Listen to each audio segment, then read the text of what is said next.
Hi guys, welcome back to our channel. Okay guys, இன்றைக்கி இந்த video இதை பற்றி பார்க்க போகிறோன்னு பார்த்தீங்கன்னாக்க இன்றைக்கி ரொம்ப ஸ்பெஷல் டே. அதாவது நாம் ரொம்ப நாள் அண்ட் வெள்ளையங்கிரி மலைக்கு தான் போகிறோம். வாங்க கைஸ் போகலாம்.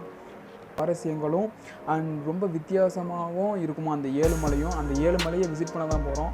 வாங்க நீங்களும் எங்கள் கூட சேர்ந்து போகலாம். அண்ட் நம்ம சேனலுக்கு புதுசாக ஏதாச்சும் வந்தீங்கன்னா சப்ஸ்கிரைப் பண்ணி வச்சுக்கோங்க. அண்ட் மறக்காமல் பெல் ஐக்கான் ஆன் பண்ணிக்கோங்க ஃபார் மோர் வீடியோஸுக்கு. இந்த மலையில் என்னென்ன ஸ்பெஷல்னு நான் லைனாக சொல்லுவேன். அண்ட் எப்படி போகிறோம், எவ்வளோ ட்ராவல் பண்ணுறோம், எவ்வளோ செலவாகுது அண்ட் எல்லாமே இந்த வீடியோவில் ஃபுல்லாக வந்துடும். மறக்காமல் பாருங்கள், சப்ஸ்கிரைப் பண்ணி வச்சுக்கோங்க. சரி, போக போக நான் அப்டேட் பண்ணுறேன். கைஸ், ஒரேடியாக கிளம்பிட்டோம் வீட்டை விட்டு எதில் போகிறோன்னு பார்த்தீங்கன்னாக்கா, அதாவது நம்ம 2 வீலரில் வந்து எடுத்துன்னு போயிட்டு பஸ் ஸ்டாண்டில் பார்க் பண்ணிவிட்டு அங்கேருந்து பஸ்ஸில் தான் கைஸ் போகிறோம். அதாவது வந்த உடனே பஸ்ஸில் ஏறியாச்சு. பஸ்ஸில் ஏறி இப்போ நேராக எங்கே போகிறோன்னு கேட்டிங்கன்னாக்க, அதாவது நம்ம கிருஷ்ணகிரியில் எங்கேயுமே ட்ரெயின் இல்லை. அதனால் நம்ம ஜோலார்பேட்டை போய் தான் அங்கேருந்து கோயம்புத்தூர் போனோம். அதாவது மக்களே, கிருஷ்ணகிரிலேருந்து நம்ம திருப்பத்தூர்லேருந்து ஜோலார்பேட்டைக்கு ஒரு தனியாக பஸ் ஏறி அங்கேருந்து வந்தோம் கைஸ். அங்கேருந்து வந்துட்டு உடனே இங்கே வந்து எவ்வளோ ட்ரெயின்னு தெரில. சரி, ஆன்லைனில் பார்ப்போன்னு பார்த்தோம்.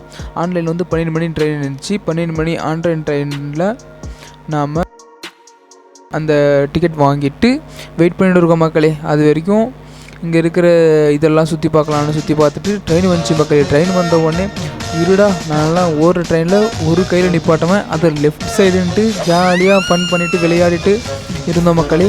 அப்படியே ட்ரெயினில் ஏறி ட்ராவல் பண்ண ஆரம்பிச்சிட்டோம். ட்ராவல் பண்ண ஆரம்பித்த உடனே இங்கே பாருங்கள், ட்ரெயின் சும்மா 110 ஸ்பீடில். அதாவது அந்த டைமில் நானும் கூகுள் மேப் ஆன் பண்ணி என்னடா ஸ்பீடில் போகுதுன்னு போய் செக் பண்ணி பார்த்தோமா. அப்போ பொதுமக்களே 110 120 இவ்வளோ ஸ்பீடாக போகும்னு நினச்சிட்டு நெக்ஸ்ட்டு இந்த சாங்குக்கு வைப் பண்ணிகிட்டே போகிற மக்களே. நீங்களும் வைப் பண்ணிட்டு வாங்க. அது மட்டும் இல்லாமல் ட்ரெயினில் நாங்கள் போன 4 ஃப்ரெண்ட்ஸுமே சும்மா பயங்கரமாக ஜாலியாக செம்ம ஃபன் பண்ணிட்டு இருந்தோம். அண்ட் கேமரா எந்தெந்த ஆங்கிள் எடுக்க முடியுமோ அந்த ஆங்கிள்லாம் எடுத்துகிட்டு ஃபன் பண்ணிட்டு இருந்தோம் மக்களே. கைஸ், அடுத்து வந்து இங்கே பாருங்கள், இந்த வியூ பாயிண்ட் பாருங்கள், பயங்கரமாக இருக்குது. அதாவது இது வந்து காவேரி ஆறு. இந்த காவேரி ஆறு பாருங்கள் வேறு லெவலாக இருக்குது. இந்த ட்ரெயினில் போயிட்டு அந்த கீழே பார்க்கவும் பாருங்கள், கீழ் வியூ சும்மா பயங்கரமாக இருக்குது மக்களே. உங்களுக்கு பிடிக்கும்ன்ட்டு தான் இந்த வீடியோ எடுத்து போட்டிருக்கேன். மறக்காமல் நம்ம சேனலை சப்ஸ்கிரைப் பண்ணி வச்சுக்கோங்க அண்ட் லைக் பண்ணிவிடுங்க மக்களே.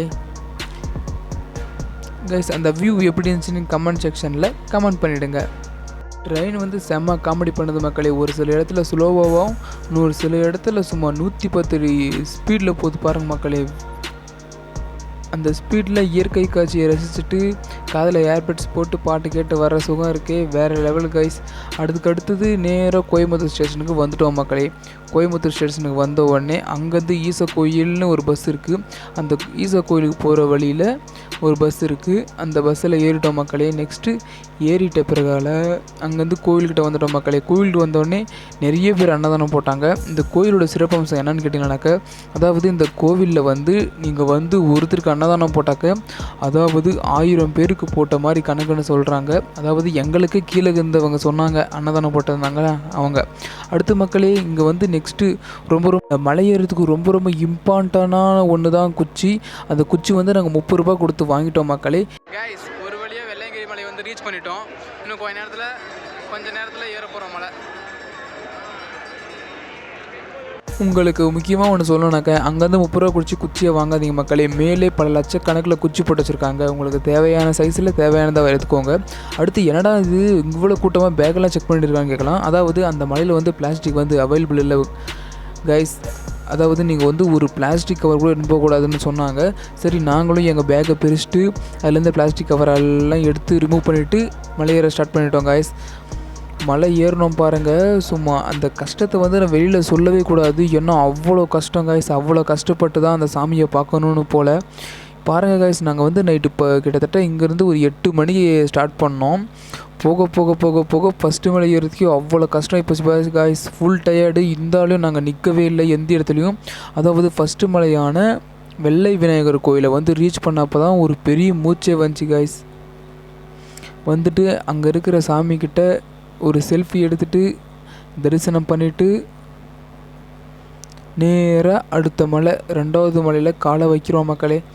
அங்கே பாருங்கள், 2வது மலைக்கு போகிற வழியில் ஒரு ஊற்று வருது மக்களே. அதாவது அந்த லாங்குவேஜில் வந்து கோயம்புத்தூர் லாங்குவேஜில் சுனைன்னு சொல்கிறாங்க. அது வந்து நம்ம லாங்குவேஜில் வந்து ஊத்துன்னு சொல்கிறோம். ஸ்டார்டிங்கே ஃபஸ்ட்டு மலை ஏறிட்டு செகண்ட் மலைக்கும் சென்ட்ரலில் ஒரு ஊற்று வருது மக்களே. அதுக்கடுத்து நெக்ஸ்ட்டு வந்து பாம்பாட்டு சித்தர் குகை. இந்த பாம்பாட்டு சித்தர் குகை வந்து சும்மா பயங்கரமாக வேறு லெவலில் இருக்குது. அந்த பாம்பாட்டு சித்தரை மட்டும் பார்க்க முடியல. அதுக்கு பதிலாக அங்கே இருந்த சிலையும் அந்த பாம்பு சுற்றி நிற்கிற போன்ற ஒரு தோற்றமும் இருந்துச்சு. பார்க்குறதுக்கே நைட்டில் பார்க்குறதுக்கு இன்னும் சூப்பராக இருந்துச்சு காய்ஸ். அதாவது நீங்கள் வரணும்னு நினச்சிங்கன்னா நைட்டில் வாங்க, பயங்கரமாக வேறு லெவலாக இருக்கும் காய்ஸ். அடுத்து எல்லா மலையும் ஏறிட்டு ரொம்ப கஷ்டப்பட்டோம் காய்ஸ். நைட்டுலாம் தூங்கக்கூட முடியலை, அவ்வளோ கஷ்டப்பட்டு மலையெல்லாம் ஏறி முடிச்சிட்டோம். அதாவது இந்த மலை வந்து நாங்கள் 4லேருந்து 4.5 மணி நேரத்துக்குள்ளவே ஏறிட்டோம். ஏறிட்ட பிறகால ரொம்ப நேரம் ரெஸ்ட் எடுத்துகிட்டு காலையிலே சூரிய உதயம், அதாவது சன்ரைஸை பார்க்க வந்துட்டோம் மக்கள். இங்கே பாருங்கள், பல ஆயிரக்கணக்கான மக்கள் வந்து இந்த சன்ரைஸை பார்க்குறதுக்காக வெயிட் பண்ணிகிட்டு இருக்காங்க. நாங்களும் வெயிட் பண்ணிகிட்டு இருக்கோம். அதாவது கூகுளில் வந்து நம்ம போட்டு பார்த்தோம் எவ்வளோ நேரம் சன்ரைஸ் ஆகுதுன்ட்டு. அங்கே வந்து 6 நாளுக்குன்னு காணிச்சு மக்களே. ஆனால் இங்கே வந்து ரைஸ் ஆகுது 6:10க்கு மேலே. அங்கே பாருங்கள், ஸ்லோ மோஷனில் காமிக்கிறேன், அது எவ்வளவு அழகாக வருதுன்னு பாருங்கள். அதாவது இந்த வந்து ஒளி வந்து கூடுறது உங்களுக்கு தெரியும்னு நினைக்கிறேன். அதாவது இருட்டிலேருந்து அந்த வெளிச்சம் வந்து பெருசாகி வரும். பாருங்கள் மக்களே, சூப்பராக சும்மா வேறு லெவலில் இருக்கும் அந்த வியூ. அங்கே பாருங்கள் வந்துருச்சு மக்களே. தெரியுதுங்களா? லைட்டாக புள்ளியாக தான் இருக்கும், அப்படியே கொஞ்சமாக வளரும் காய்ஸ். அதாவது இந்த இது வந்து வெறும் 3 நிமிஷத்தில் அந்த சூரிய உதயம் பெருசாகிடுச்சு பாருங்கள் மக்களே.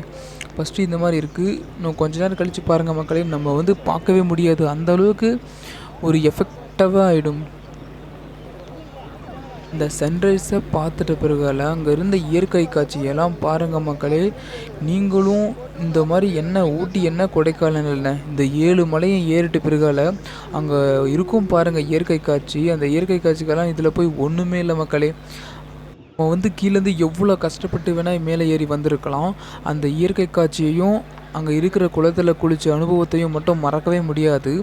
ஓகே மக்களே, நெக்ஸ்ட் வீடியோவில் பார்க்கலாம் வாங்க. நிறைய பேசுகிறது இருக்குது. அண்ட் நம்ம சேனலை புதுசாக சப்ஸ்கிரைப் பண்ணி வச்சுக்கோங்க.